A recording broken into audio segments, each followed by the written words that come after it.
محترم بزرگوں اور بھائیوں، آج کی اس مجلس کا جو عنوان ہے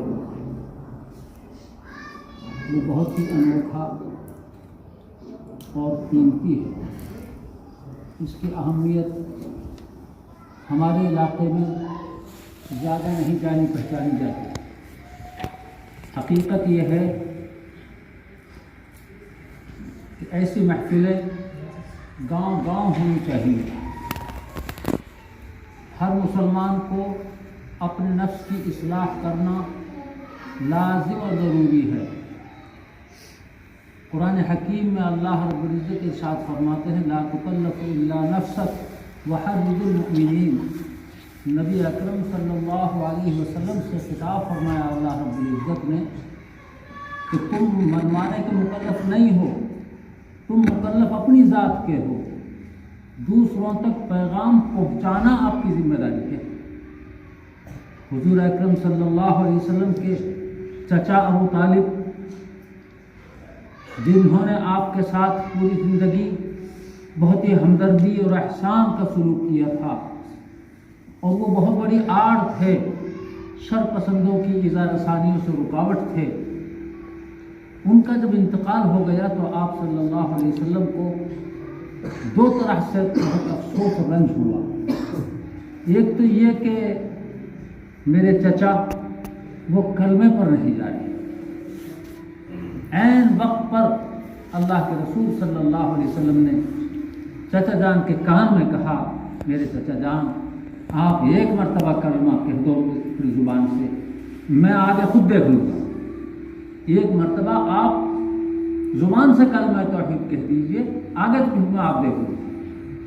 لیکن ایک طرف ابو جہل ابو لہب قریش کے بڑے بڑے سرداران میں بیٹھے ہوئے، انہوں نے ابو طالب سے خطاب کر کے کہا کہ ابو طالب کیا اپنے بھتیجے کے موت کے ڈر سے اپنے بھتیجے کی بات مان رہا ہے؟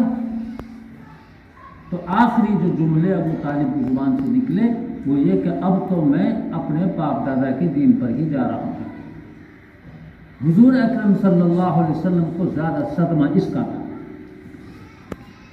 دوسرے بہت بڑی آڑ، بہت بڑی رکاوٹ جو مشرکین کی طرف سے آپ کو پہنچائی جاتی تھی، اس میں بہت بڑی آڑ تھی، وہ سہارا جاتا رہا۔ تو اس وقت اللہ رب العزت نے یہ فرمایا تھا لا تکلف الا نفسک وحرض المؤمنین۔ محمد آپ منوانے کے مکلف نہیں ہیں، آپ اپنی ذات کے مکلف ہیں۔ وحرض المؤمنین، اور مومنین کو ابھارتے رہیے، ان کو پیغام توحید کا پہنچاتے رہیے اور کوشش جاری رکھیے۔ اور اس راہ میں جو بھی رکاوٹیں آئیں گی، دقتیں آئیں گی، وہ سب جھیلنی ہوں گی اور آپ کا اللہ حامی اور مددگار ہوگا۔ میں عرض کر رہا تھا رسول اکرم صلی اللہ علیہ وسلم آپ کی ذات بابرکات، آپ کی محض دیدار، آپ کی صحبت بابرکت، اس سے تزکیہ نفوس ہو جایا کرتے تھے۔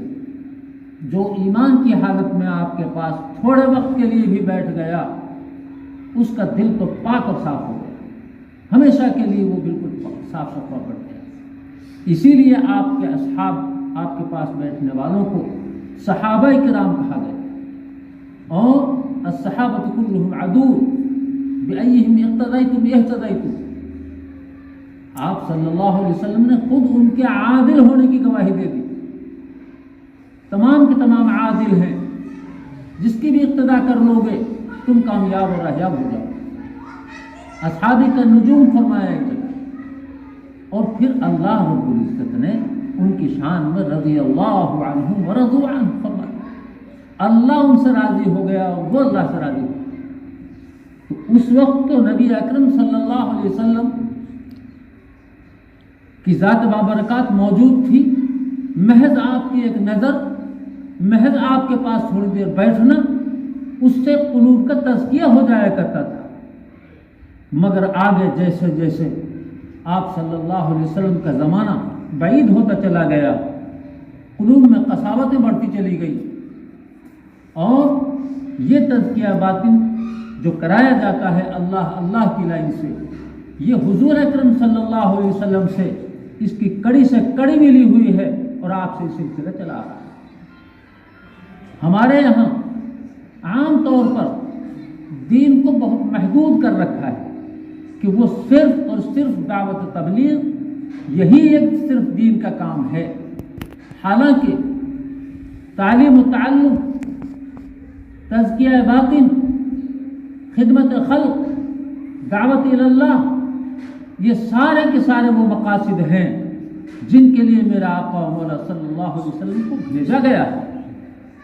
لقد من اللہ علی المؤمنین اذ بعث فیہم رسولا من انفسہم یتلو علیہم آیاتہ ویزکیہم ویعلمہم الکتاب والحکمہ۔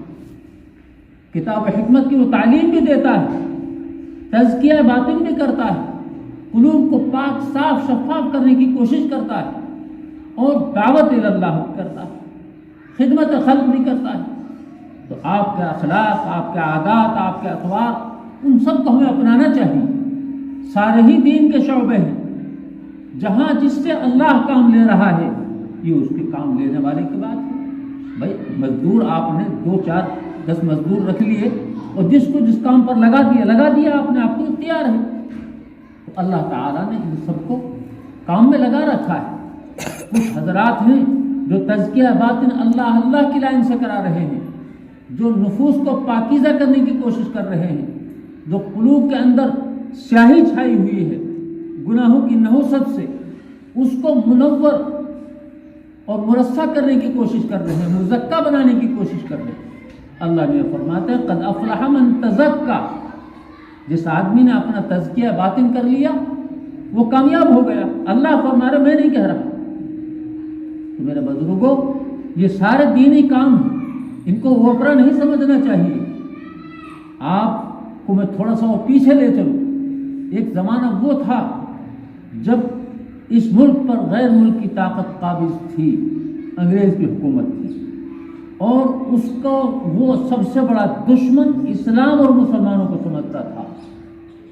چنانچہ 1857 میں انگریز نے علماء کا قتل عام کیا، اور عالم ہونا ضروری نہیں، لمبے کردے والا، داڑھی والا، ٹوپی والا جو نظر آیا وہ مولوی ہے، پکڑو لٹکا۔ دہلی سے لے کر ملتان تک ہائی وے پر کوئی درخت ایسا نہیں نظر آتا تھا جس پر 2 4 مولویوں کی لاشیں لٹکی ہوئی رہتی۔ ایسے حالات پیدا ہو گئے تھے کہ 20 کوس تک جنازے کی نماز پڑھانے والا نہیں ملتا تھا، 20 کوس تک تلاش کرنے سے بھی جنازے کی نماز پڑھانے والا نہیں۔ ایسے حالات میں ہمارے اکابر نے، بزرگوں نے سر جوڑ کر بیٹھ کر اس کا حل تلاش کیا کہ اب ہندوستان میں اسلام کیسے باقی ہے، مسلمان کیسے باقی ہے، دین کیسے باقی ہے۔ اس کے لیے ابھی آپ نے سنا خطبہ استقبالیہ، حضرت میاں راج شاہ رحمۃ اللہ علیہ ہی کے مجاز تھے، حضرت حاجی عابد حسین صاحب رحمۃ اللہ علیہ، انہوں نے ایک سلسلہ شروع کیا۔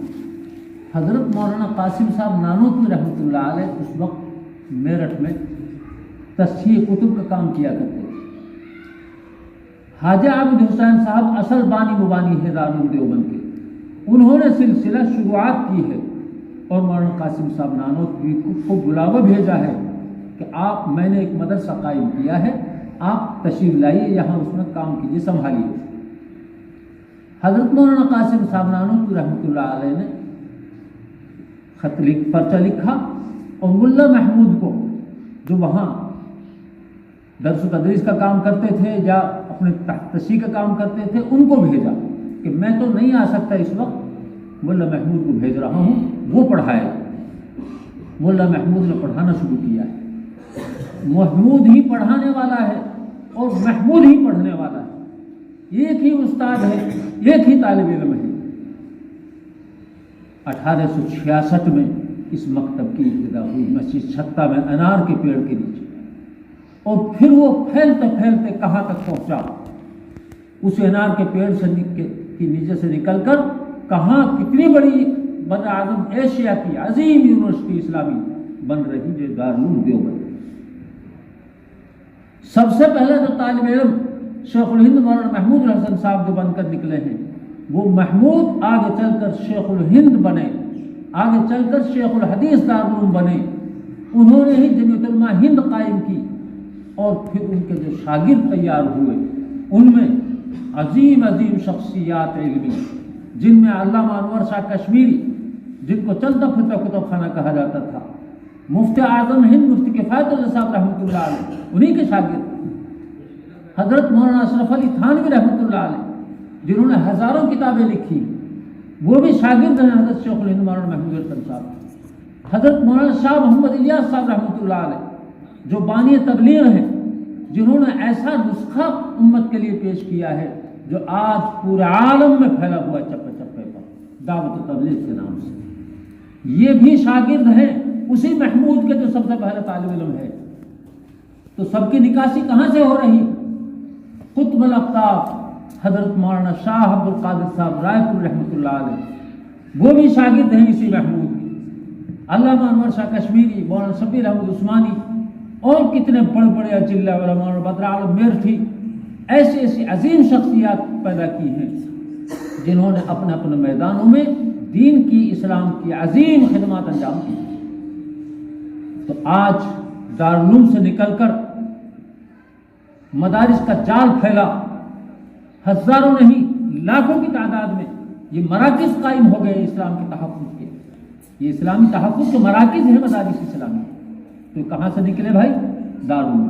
ایک بات رہ گئی کہ پہلے مدارس کا جو سلسلہ تھا وہ شاہی حکومتوں سے چلا کرتا تھا۔ حضور صلی اللہ علیہ وسلم کے بعد سے، خلفاء راشدین کے بعد سے سلسلہ تعلیم و تعلم کا جو چلا ہے وہ سلاطین کے خزانوں سے وہ چلا کرتے تھے۔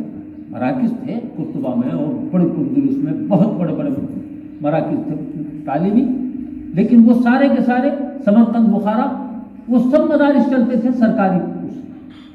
یہ سب سے پہلا مدرسہ ہے اس 1400 سالہ تاریخ میں جو محض عوام کے چندے پر سلسلہ شروع کیا گیا ہے۔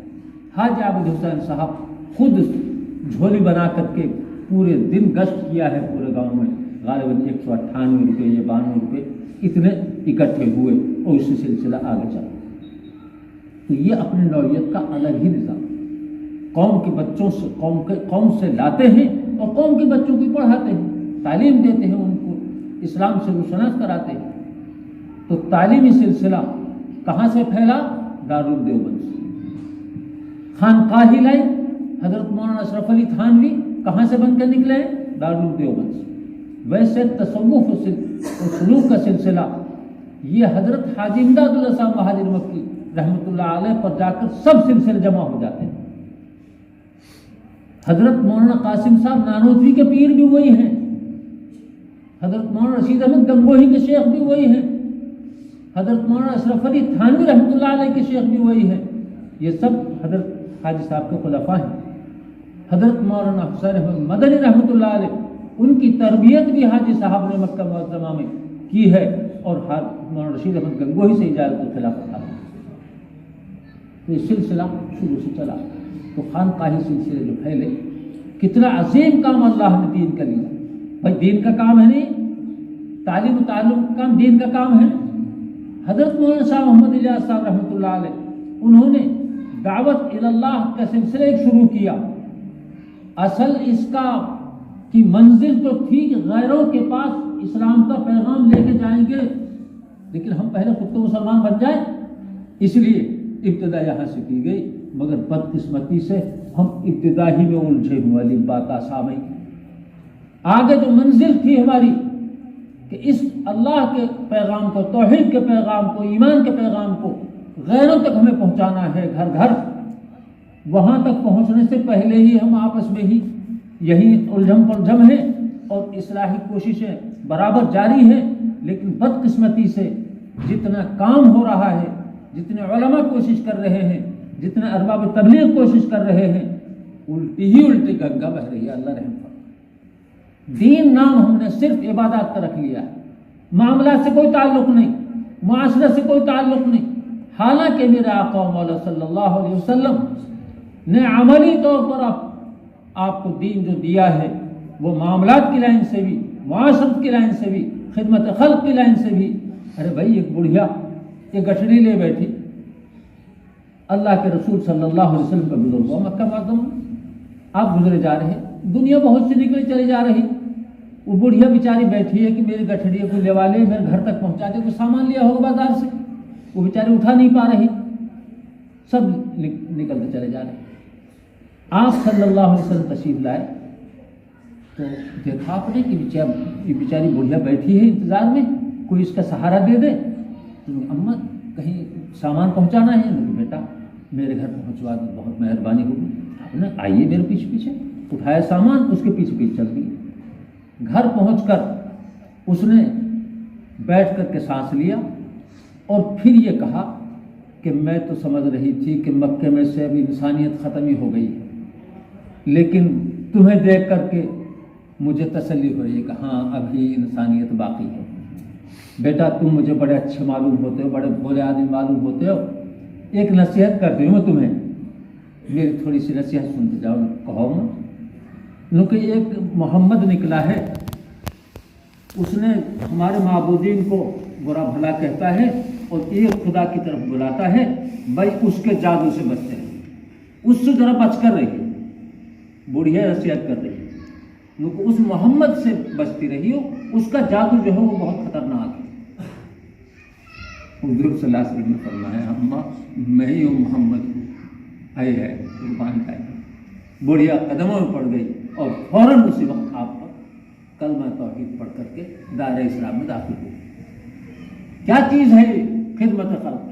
آج جمعیت علماء ہند کی لائن سے ہمارے صدر محترم حضرت مولانا سید ارشد صاحب مدنی دامت برکاتہم جو قربانیاں دے رہے ہیں، جو خدمات انجام دے رہے ہیں، سنہرے حروف میں لکھی جائیں گی. آپ نے دیکھا اس لاک ڈاؤن میں کوئی کسی کا پرسان حال نہیں تھا، گھروں سے باہر نکلنا دشوار تھا، کوئی کہیں آ نہیں سکتا، جا نہیں سکتا. ہماری تبلیغی جماعتیں ایک نہیں ہزاروں کی تعداد میں ملک کے گوشے گوشے میں کام کر رہی. ان کو پکڑا، جیل میں بند کر دیا، ڈیٹینشن سینٹر جو ہے ان میں جا کر بند کر دیا، 15 دن کی رسوم بند کر دیا. اب تک چھوٹ چھوٹ کر جا رہی جماعتیں. کون ان کی پیروی کر رہا ہے؟ حضرت مولانا سید ارشد صاحب مدنی. اس طرح کے ہزاروں کیسز کو سلجھایا ہے اور پورا تعاون اس مسئلے میں دیا ہے. آج بھی سپریم کورٹ میں باقاعدہ پٹیشن دائر کر رکھی ہے کہ تبلیغی جماعت کو کیوں مطعون کیا گیا ہے، کیوں بدنام کیا گیا ہے، کیا ثبوت اور پروف ہے. جس میڈیا نے اس طرح سے ہماری جماعت کو بدنام کیا ہے، ان کو مطعون کیا ہے، ان کے خلاف کارروائی ہونی چاہیے. اب تک بھی کیس لڑ رہے ہیں. تو یہ کیا کام ہے بھائی؟ یہ دین ہے؟ کیا کہو گے اس کو؟ یہ سارے دین کے کام.